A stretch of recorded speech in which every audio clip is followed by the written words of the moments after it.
오늘 다룰 사건의 범인은 숨어 있지 않았습니다. 그는 자신의 존재를 세상에 알렸고 직접 신문사에 편지를 보내며 경찰을 조롱했습니다. 심지어 살인을 저지르고 경찰에 전화를 걸어 자백까지 했습니다. 그런데도 그 누구도 그를 잡지 못했습니다. 이름도, 얼굴도, 정체도, 오직 그가 남긴 암호와 단서들만이 공중에 떠다닐 뿐입니다. 살인마가 남긴 흔적을 따라 50년간 풀리지 않은 미스터리 속으로 들어갑니다. 오늘의 미제 사건 시작하겠습니다. 1969년 8월 어느 날, 여러분은 샌프란시스코의 한 신문사에서 일하고 있습니다. 평소처럼 커피를 한 모금 마시며 책상을 정리하던 순간, 책상 위에 놓인 한 통의 편지가 눈에 들어옵니다. 그 봉투를 들어 뒷면을 살펴보니 어딘가 이상한 기호들이 적혀 있습니다. 평범한 우편물처럼 보이지만 왠지 모르게 등골이 서늘해지는 기분이 듭니다. 조심스럽게 봉투를 뜯고 안에서 낯선 종이 한 장을 꺼냅니다. 누군가 타자기로 쓴 듯한 글씨체로 메시지를 남겼습니다. 나는 사람을 죽이는 것이 즐겁습니다. 인간을 사냥하는 것은 가장 위험한 동물과 싸우는 것과 같습니다. 경찰이 나를 잡지 못하는 이유는 내가 평범한 사람처럼 보이기 때문입니다. 순간 손끝이 떨립니다. 이건 단순한 장난이 아닙니다. 그리고 그 아래에는 정체불명의 암호문이 적혀 있습니다. 알파벳과 기호들이 뒤섞인 이 암호문. 도대체 이걸 풀면 무슨 일이 일어날까요? 정말 이 살인마를 잡을 수 있을까요? 여러분은 지금 그의 편지를 마주하고 있습니다. 그의 이름은 조디악 킬러. 편지를 받은 후 경찰과 언론은 긴장했습니다. 그런데 사실 이 편지는 단순한 협박이 아니었습니다. 이미 조디악 킬러는 최소 2차례의 살인을 저지른 뒤 경찰을 조롱하는 메시지를 보낸 것이었습니다. 그렇다면 이 끔찍한 연쇄살인은 언제, 어떻게 시작된 걸까요? 지금으로부터 반년 전, 1968년 겨울, 크리스마스를 며칠 앞둔 어느 날 밤이었습니다. 미국 캘리포니아의 작은 마을 버니시아. 고등학생 커플이었던 데이비드 파라데이 17살 남학생과 베티 루 젠슨, 당시 16살이던 여학생은 부모님께 파티에 다녀오겠다며 집을 나섰습니다. 하지만 그날 밤 이들은 돌아오지 못했습니다. 두 사람은 버니시아 외곽의 한적한 길가에 차를 세우고 있었습니다. 그때 어둠 속에서 한 남자가 다가왔습니다. 그가 총을 꺼내든 순간 이들은 그가 누구인지 물어볼 틈도 없이 공격당했습니다. 베티루 젠스는 총을 5발 맞고 그 자리에서 사망했습니다. 데이비드 파라데이는 머리에 한 발을 맞고 쓰러졌습니다. 현장에는 탄피만 남아있을 뿐 용의자의 흔적은 어디에도 없었습니다. 사건을 조사한 경찰은 이 살인이 치밀하게 계획된 범행이라는 것을 깨달았습니다. 총격 후에도 범인은 어떤 흔적도 남기지 않았고 목격자도 용의자의 차량도 발견되지 않았습니다. 당시 경찰은 단순한 강력 사건으로 보고 수사를 진행했습니다.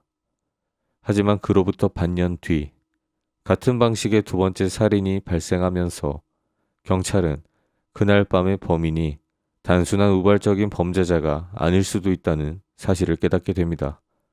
이후 두 번째 살인이 발생하는데요. 1969년 독립기념일을 맞아 많은 사람들이 불꽃놀이를 즐기던 밤이었습니다. 캘리포니아의 버니시아에서 차로 10분 거리에 있는 블루록 스프링스 공원. 이번에도 한 커플이 차를 세우고 있었습니다. 그 커플의 정체는 당시 19살이던 남성 마이클 마구와 22살인 여성 달린 페린이었습니다. 새벽 12시 10분쯤 한 차량이 이들의 차 뒤쪽으로 다가왔습니다. 처음에는 단순한 주차 차량처럼 보였습니다. 하지만 몇 분 뒤 그 차는 아무 일 없다는 듯 떠났습니다. 그런데 약 10분 후 그 같은 차가 다시 나타났습니다. 그 차에서 내린 한 남자가 곧바로 459경 권총을 꺼내 쏘기 시작했습니다. 여자친구인 달린 페리는 5발을 맞고 현장에서 즉사했습니다. 남자친구인 마이클 마고는 얼굴과 몸에 총을 맞았지만 기적적으로 살아남았습니다. 그리고 이 사건이 끝난 지 40분 뒤 발레오 경찰서로 한 통의 전화가 걸려옵니다. 전화기 너머 낯선 남자의 목소리가 들려왔습니다. 나는 방금 블루록 스프링스에서 2사람을 쏜 사람입니다. 지난 12월 버니시아에서 커플을 죽인 것도 나였습니다. 당신들이 나를 잡을 수 있을까요? 말을 마친 그는 전화를 끊었습니다. 경찰은 그 즉시 추적에 나섰지만 전화는 공중전화에서 걸려왔고 용의자의 신원은 파악되지 않았습니다.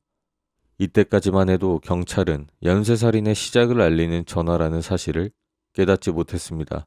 하지만 조디악 킬러는 경찰에게 단순히 도전하는 것이 아니었습니다. 그는 곧 전국적인 공포를 불러일으킬 더 강력한 메시지를 준비하고 있었습니다. 이제 조디악 킬러는 직접 자신의 존재를 알리기 위해 신문사로 편지를 보내기 시작합니다. 그리고 그 편지는 3개의 신문사에 동시에 배달됩니다. 과연 그 편지에는 어떤 내용이 적혀 있을까요? 우리는 그를 잡을 수 있을까요?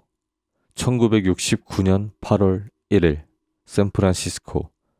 미국 캘리포니아의 3개 주요 신문사에 동시에 한 통의 편지가 도착했습니다. 샌프란시스코 크로니클, 샌프란시스코 이그제미너, 발레오, 타임스 헤럴드. 편지에는 한 남자가 타자기로 친 듯한 글씨로 자신의 최근 발생한 2사건의 살인의 범인임을 자백하는 내용이 적혀 있었습니다. 그리고 편지의 마지막 부분에는 이상한 암호문이 적혀 있었습니다. 그는 편지에서 이렇게 말했습니다. 이 암호문을 풀면 내 정체를 알게 될 겁니다. 하지만 경찰이 날 잡을 수 있을까요? 이 암호문은 408개의 글자로 이루어져 있었으며 3개의 신문사에 각각 일부씩 나누어 보냈습니다. 즉 3개의 신문을 모두 모아야만 전체 암호를 볼 수 있는 구조였죠. 편지는 단순한 협박이 아니었습니다. 조디악 킬러는 신문사들에게 이렇게 경고했습니다. 만약 내 암호문을 신문 1면에 실어주지 않는다면 주말에 12명을 더 죽이겠습니다. 경찰과 언론은 고민에 빠졌습니다. 이 살인자의 말을 따라 신문의 암호문을 실어야 할까?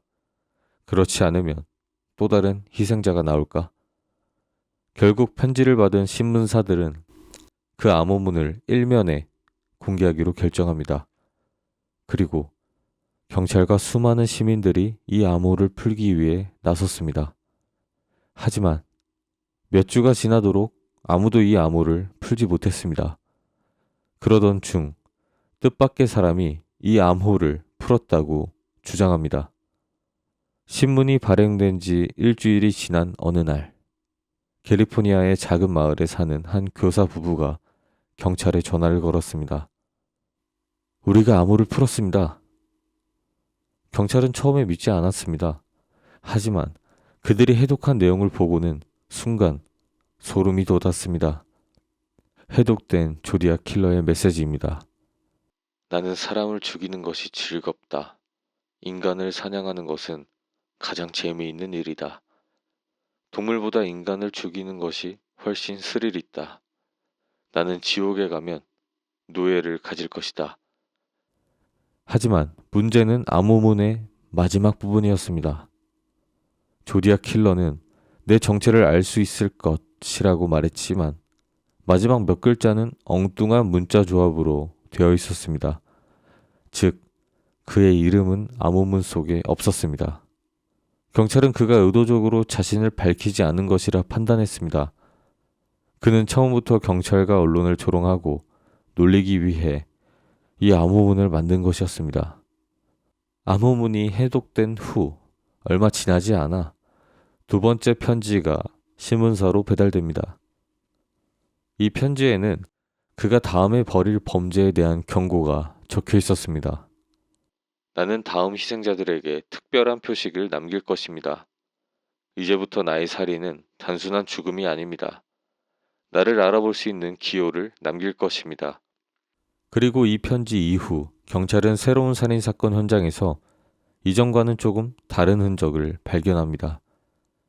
피해자의 옷에 그가 남긴 특별한 표식이 있었습니다. 이제 조디악 킬러는 단순한 편지를 보내는 것이 아니라 자신의 존재를 더욱 강하게 각인시키기 위해 행동하기 시작합니다. 그가 남긴 특별한 표식은 무엇이었을까요? 그리고 경찰은 과연 그를 잡을 수 있을까요?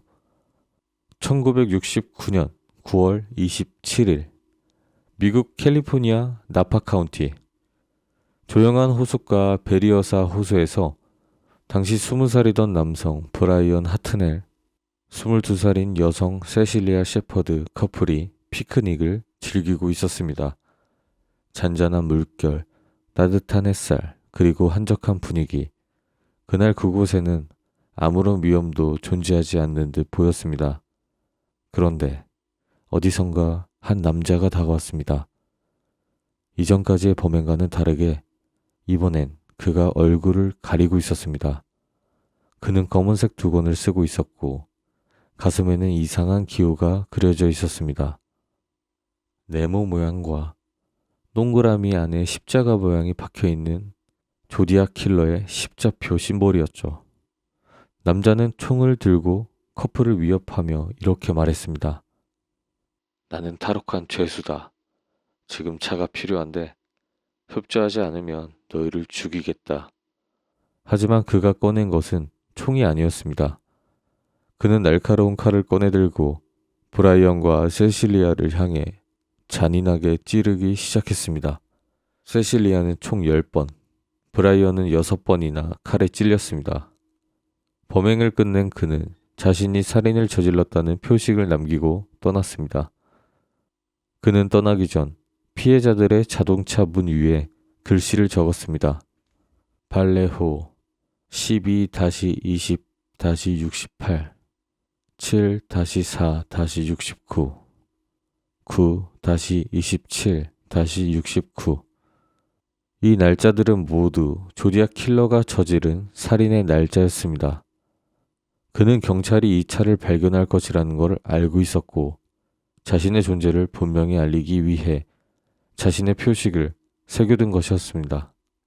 그리고 이번에도 조디악 킬러는 직접 경찰에게 전화를 걸었습니다.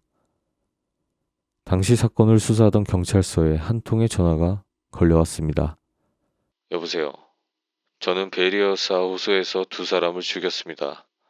그리고 그 전에 발레오에서 2명을 죽였죠. 그리고 그는 전화기를 내려놓았습니다.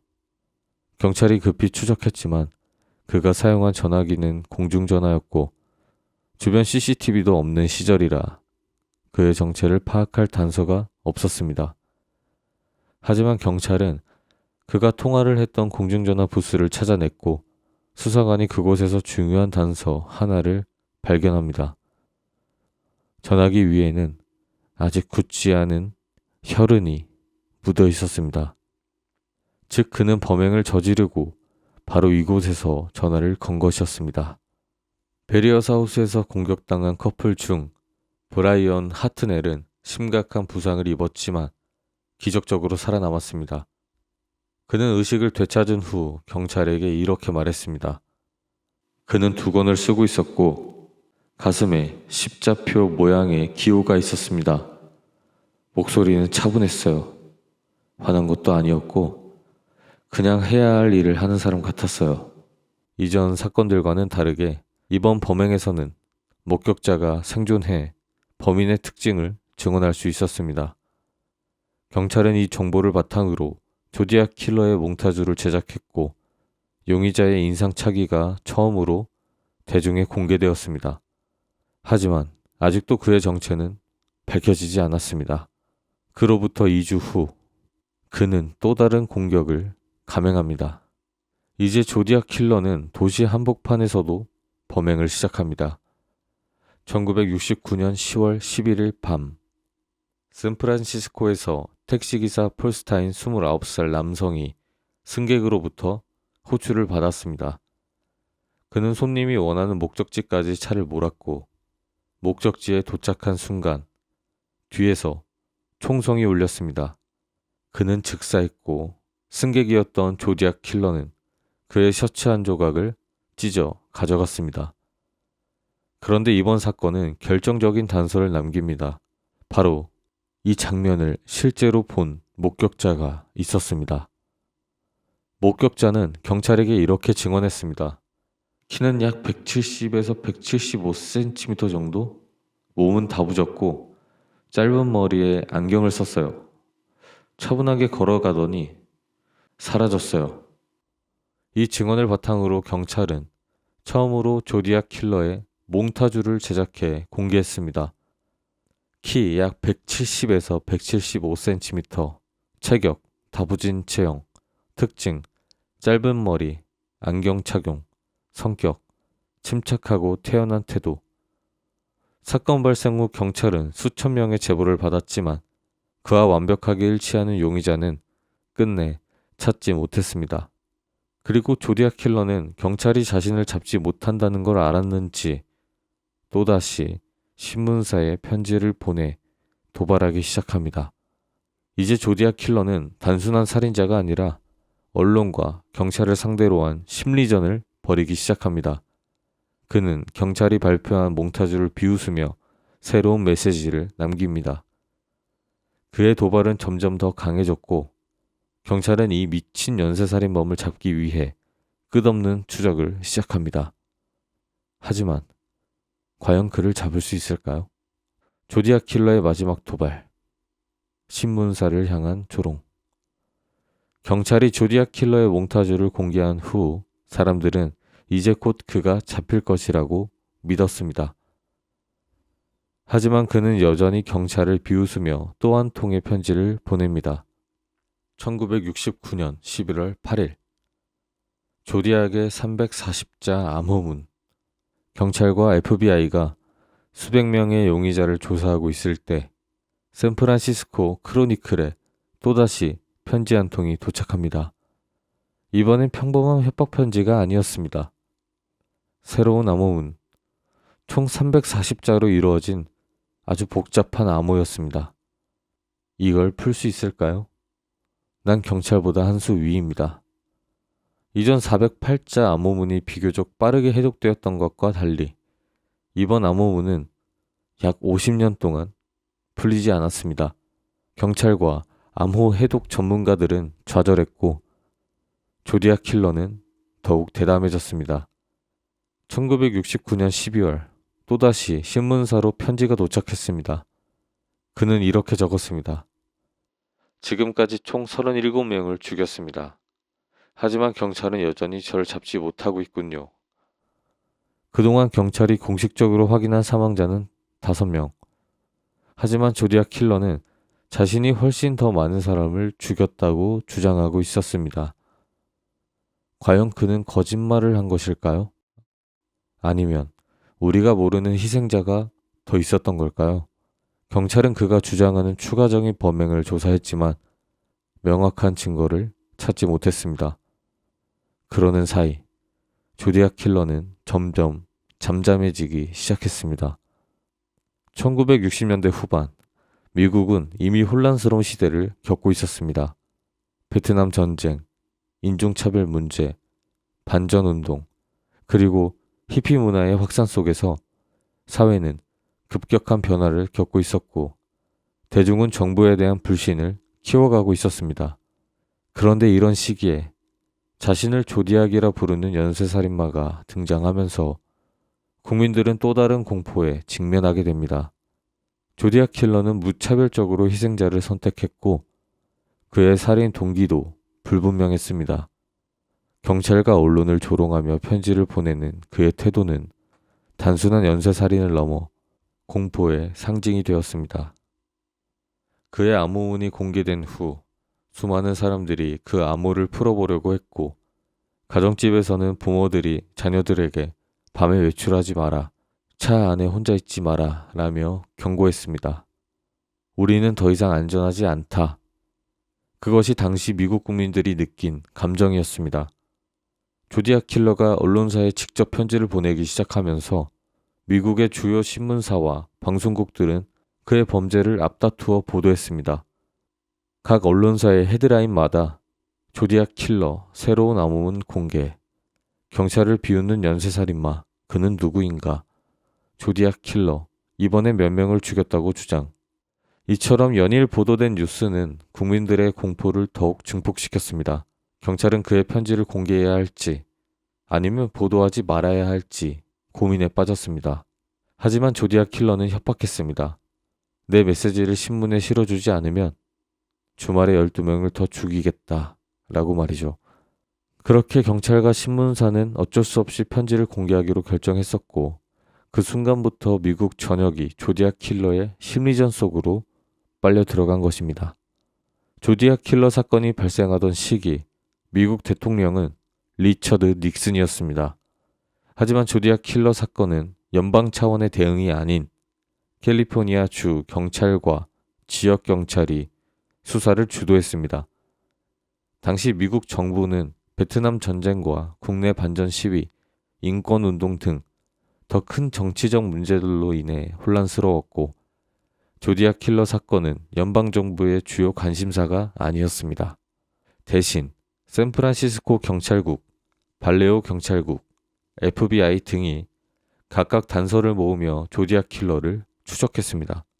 하지만 문제는 경찰 간 정보 공유가 원활하지 않았다는 것이었습니다. 한 지역 경찰은 확보한 단서를 다른 경찰서와 공유하지 않았고 FBI가 수사에 개입하려 했지만 지방 경찰과의 협력에 어려움을 겪었습니다.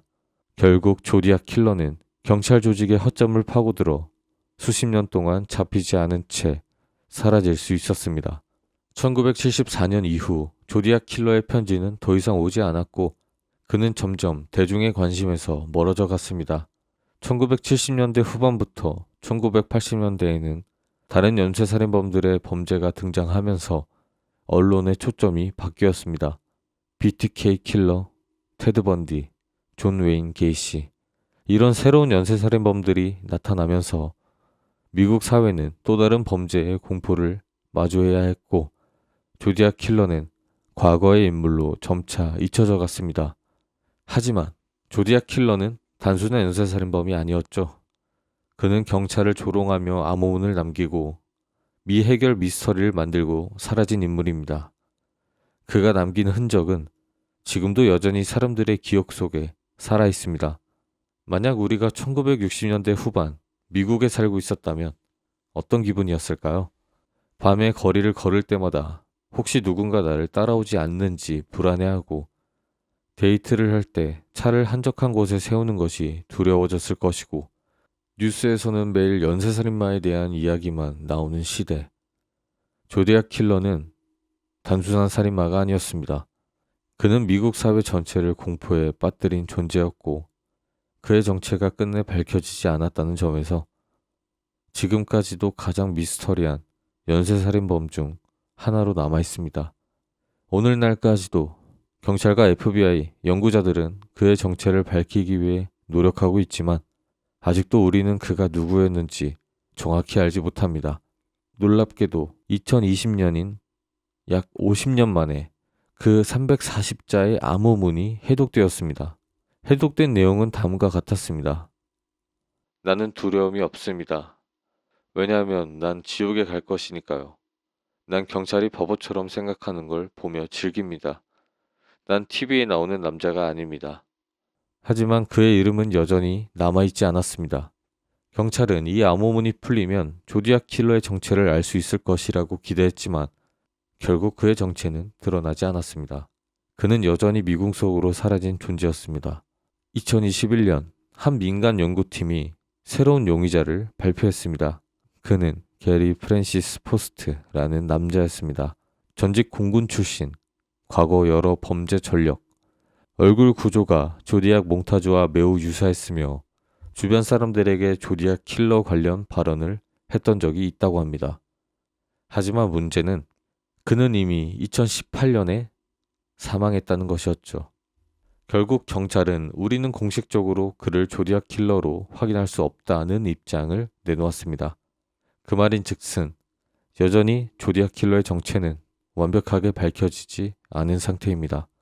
지금도 FBI는 조디악 킬러 사건을 미제 사건으로 분류하고 있으며 여전히 새로운 단서를 찾기 위해 조사하고 있습니다.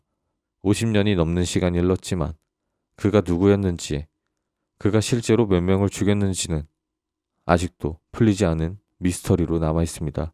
여러분은 어떻게 생각하시나요? 그는 정말 2018년에 죽은 게리 프랜시스 푸스트였을까요? 아니면 여전히 어딘가에 혹은 우리 주변에서 평범한 사람으로 살다 사라진 걸까요?